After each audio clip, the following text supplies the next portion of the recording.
আমরা নওয়াপাড়া সার সমিতি, কয়লা সমিতি এবং সকল ব্যবসায়ী মহল থেকে আমরা যে খুবই অল্প কিছু আমরা ত্রাণ সামগ্রী নিয়ে এখানে আসতে পেরেছি।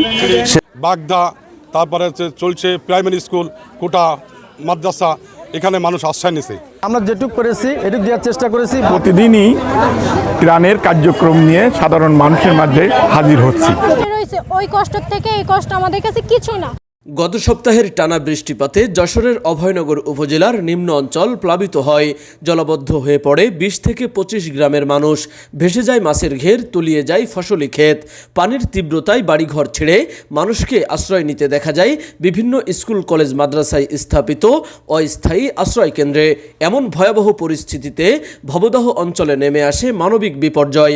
পানিবন্দী মানুষের মাঝে পয় নিষ্কাশন সমস্যা, বিশুদ্ধ পানির অভাব ও চরম খাদ্য সংকট দেখা দেয়। তাদের এমন মানবিক সংকটে প্রয়োজনীয় খাদ্য সামগ্রী নিয়ে এগিয়ে আসেন নওয়াপাড়া সার, সিমেন্ট, কয়লা, খাদ্যশস্য আমদানিকারক ও পরিবেশক ব্যবসায়ী সমিতি। অভয়নগরে চলিশিয়া, প্রেমবাগ এবং পায়রা, এটা যে পরিমাণ ক্ষতি সাধন হয়েছে, আমরা যে ত্রাণটুকু যতটুকু, এটা একবারে যৎসামান্য, এটা খুবই সামান্য।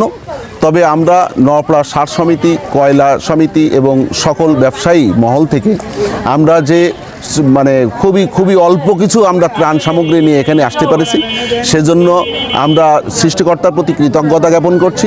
সেই সঙ্গে সকল ব্যবসায়ের প্রতি আমরা কৃতজ্ঞতা জ্ঞাপন করছি। উপজেলার জলবদ্ধ অঞ্চল চলিশিয়া, আন্ধা, ডুমুরতলা, বেদভিটা, বলারাবাদ, কুটাগ্রাম সহ বেশ কয়েকটি এলাকার শত শত মানুষের মাঝে খাদ্য সামগ্রী বিতরণ করা হয়। এ পর্যন্ত ৭ শতাধিক মানুষকে এই খাদ্য সহায়তা প্রদান করা হয়েছে বলে জানান সংশ্লিষ্টরা। ধন্যবাদ খবর অভয়নগরকে। আজকে আপনারা জানেন, আপনি ছিলেন, আমরা গত বৃহস্পতিবার একটা অঞ্চলে গিয়েছিলাম বলারাবাদ। সেখানে আমরা আমাদের সাধ্যমতো চেষ্টা করছি কিছু পরিবারকে সহযোগিতা করার। আজকে আন্দা, ডুমুরতলা, চলশিয়া নিম্নাঞ্চল দিয়ে আমরা কয়েকটি এলাকার লোকজনকে একত্রে করে এখানে আমরা আজকে ত্রাণ উপহার বিতরণ করলাম। আসলে এই কষ্ট, মানুষের যে কষ্ট দেখলে যে ত্রাণ আমরা দিচ্ছি এটা অপ্রতুল নয়। তো আমরা আগামীতে এই খাদ্যশস্য, সার এবং কয়লা সমিতি থেকে চেষ্টা করব যাতে করে এই এলাকার জলবদ্ধত লোকের কিছুটা কষ্ট লাঘব করা যায়। প্রতি বছরই এই যে অভয়নগরের ব্যবসায়ীরা, বিশেষ করে সার, সিমেন্ট, খাদ্যশস্য, কয়লা ব্যবসায়ীরা প্রতিবারই এভাবে পাশে দাঁড়ান।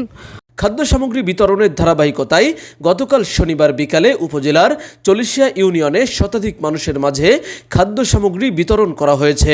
এ সময় উপস্থিত ছিলেন সার, সিমেন্ট, কয়লা ব্যবসায়ী সমিতির কোষাধ্যক্ষ মোহাম্মদ ফারুক হোসেন।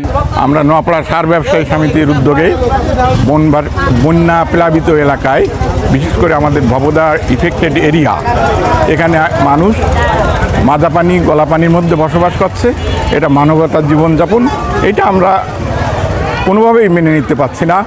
তাই আমরা অভয়নগর উপজেলার সার সমিতি, কয়লা ও খাদ্য ব্যবসায়ী সমিতির পক্ষ থেকে প্রতিদিনই ত্রাণের কার্যক্রম নিয়ে সাধারণ মানুষের মাঝে হাজির হচ্ছি।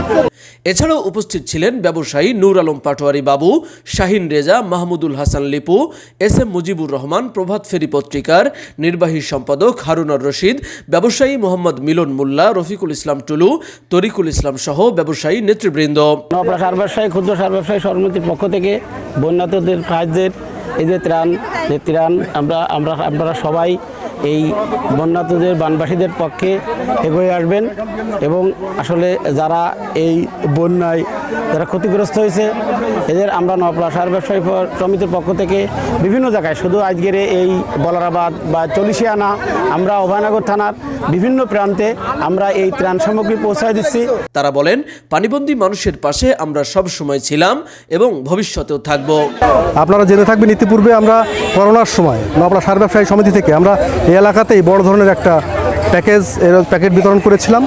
এই প্যাকেট বিতরণে আমাদের সর্বস্তরের ব্যবসায়ীরা, অর্থাৎ কয়লা, সার এবং খাদ্যশস্য যারা ব্যবসা করে নওয়াপাড়ার, তাদের অংশগ্রহণ এখানে রয়েছে, তাদের পার্টিসিপেট এখানে রয়েছে, তাদের সহযোগিতায় আমরা আজকে এই বিতরণ কার্যক্রমটা পরিচালনা করতে পারছি। বেদভিটা, বলারাবাদ, চলিশিয়া, আন্ধা প্রচুর পানি।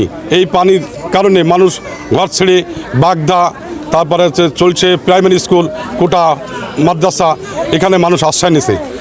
তারই আলোকে আমাদের সমিতির নেতৃবৃন্দ হঠাৎ করে চিন্তা করলো যে আমরা কিছু অংশ যদি এদের মাঝে ত্রাণ বিতরণ করতে পারে তাহলে তারা হয়তো সামান্য কিছু পেয়ে তারা বেঁচে থাকতে পারে।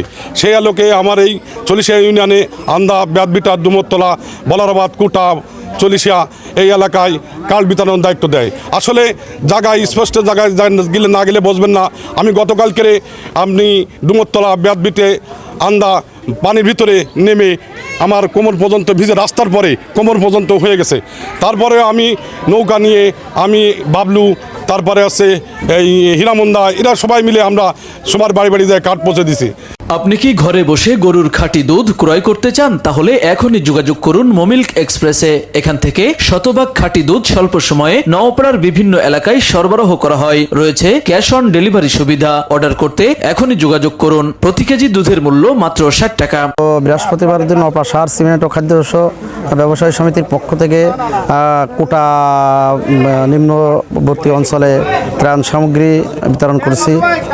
যতদূর নওপাড়া সার ব্যবসা পক্ষ থেকে যতটুকু দেওয়া প্রয়োজন আমরা আসলে অত দিতে পারছি না। তারপরও আজকে এই চল্লিশিয়ার আন্দা, ব্যাদবিটে এবং ডুমরতলা এরিয়ায় যে ডুবা যে এরিয়া, সেই এরিয়ার মানুষ যে কত কষ্টে আছে, সেই কষ্ট লাঘব করার জন্য আমরা সামান্য ত্রাণ আমরা তাদের উপহার সামগ্রী হিসেবে আমরা তাদের হাতে তুলে দিচ্ছি। এদিকে পানিবন্দী মানুষের পাশে দাঁড়াতে সার, সিমেন্ট ও কয়লা ব্যবসায়ী সমিতিকে স্বেচ্ছাশ্রম দিয়ে সার্বিক সহযোগিতা করে যাচ্ছেন নওপাড়ার একদল পরিশ্রমী মানবিক স্বেচ্ছাসেবক।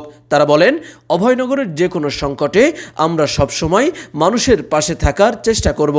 আসলে আমরা হচ্ছে 3 দিন যাবত হচ্ছে আমরা এই স্টুডেন্টরা, ছাত্রছাত্রীরা আছি, তারা হচ্ছে চাল ডাল অনেক কিছুই আছে এর ভিতরে। তা এগুলো সব সংগ্রহ করে তারপর আমরা প্যাকিং করছি। অনেক কষ্ট হয়েছে, তারপরে এই বন্যাদের যারা হচ্ছে অনেক কষ্টে রয়েছে, ওই কষ্ট থেকে এই কষ্ট আমাদের কাছে কিছু না। আর এদের জন্য যে আমরা করতে পারছি, এটা আমাদের জন্য অনেক। আমরা যাতে পরবর্তীতে কিছু করতে পারি, এই হচ্ছে দোয়াটা করবেন আমাদের জন্য।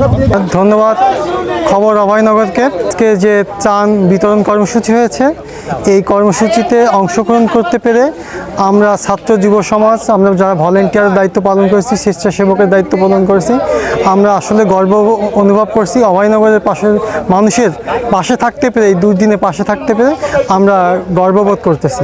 তাওহিদ হাসান, খবর অভয়নগর।